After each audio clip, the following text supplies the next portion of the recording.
Un roi, chapitre 11. Le roi Salomon aima beaucoup de femmes étrangères, outre la fille de Pharaon, des Moabites, des Ammonites, des Édomites, des Sidoniennes, des Hétiennes, appartenant aux nations dont l'Éternel avait dit aux enfants d'Israël, « Vous n'irez point chez elles, et elles ne viendront point chez vous. Elles tourneraient certainement vos cœurs du côté de leur Dieu. » Ce fut à ces nations que s'attacha Salomon, entraîné par l'amour. Il eut 700 princesses pour femmes et 300 concubines, et ces femmes détournèrent son cœur. À l'époque de la vieillesse de Salomon, ces femmes inclinèrent son cœur vers d'autres dieux, et son cœur ne fut point tout entier à l'Éternel, son Dieu, comme l'avait été le cœur de David, son père. Salomon alla après Astarté, divinité des Sidoniens, et après Milcom, l'abomination des Ammonites. Et Salomon fit ce qui est mal aux yeux de l'Éternel, et il ne suivit point pleinement l'Éternel, comme David, son père. Alors Salomon bâtit sur la montagne qui est en face de Jérusalem un haut lieu pour Kémosh, l'abomination de Moab, et pour Moloch, l'abomination des fils d'Ammon. Et il fit ainsi pour toutes ces femmes étrangères, qui offraient des parfums et des sacrifices à leurs dieux. L'Éternel fut irrité contre Salomon, parce qu'il avait détourné son cœur de l'Éternel, le Dieu d'Israël, qui lui était apparu 2 fois. Il lui avait à cet égard défendu d'aller après d'autres dieux. Mais Salomon n'observa point les ordres de l'Éternel. Et l'Éternel dit à Salomon, « Puisque tu as agi de la sorte, et que tu n'as point observé mon alliance et mes lois que je t'avais prescrites, je déchirerai le royaume de dessus toi et je le donnerai à ton serviteur. Seulement, je ne le ferai point pendant ta vie, à cause de David, ton père. C'est de la main de ton fils que je l'arracherai. Je n'arracherai cependant pas tout le royaume. Je laisserai une tribu à ton fils, à cause de David, mon serviteur, et à cause de Jérusalem, que j'ai choisi. » L'Éternel suscita un ennemi à Salomon, Hadad, l'Édomite, de la race royale d'Édom. Dans le temps où David bâtit Édom, Joab, chef de l'armée, étant monté pour enterrer les morts, tua tous les mâles qui étaient en Édom. Il y resta 6 mois avec tout Israël, jusqu'à ce qu'il en eût exterminé tous les mâles.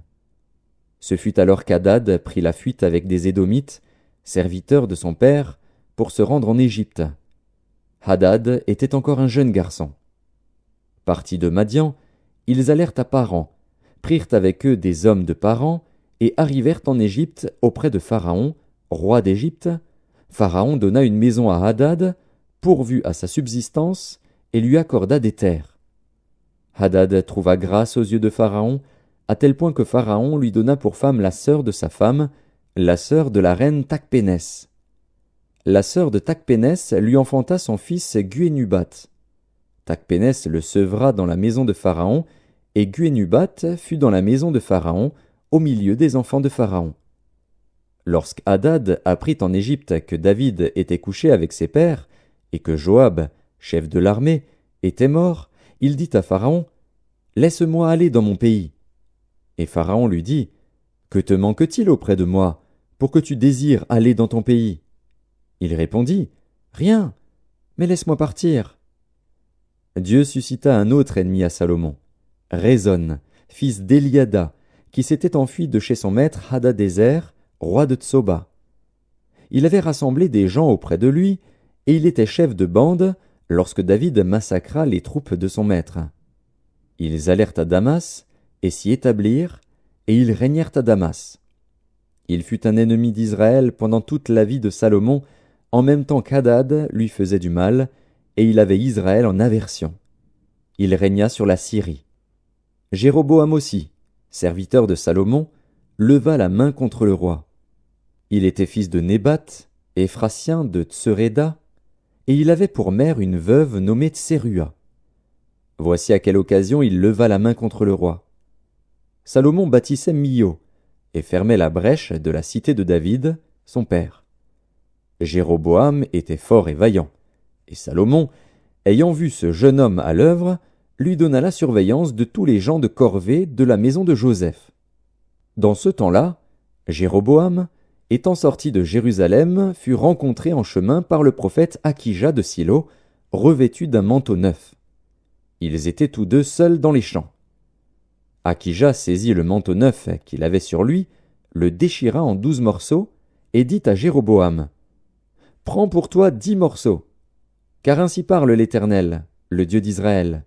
Voici, je vais arracher le royaume de la main de Salomon, et je te donnerai 10 tribus.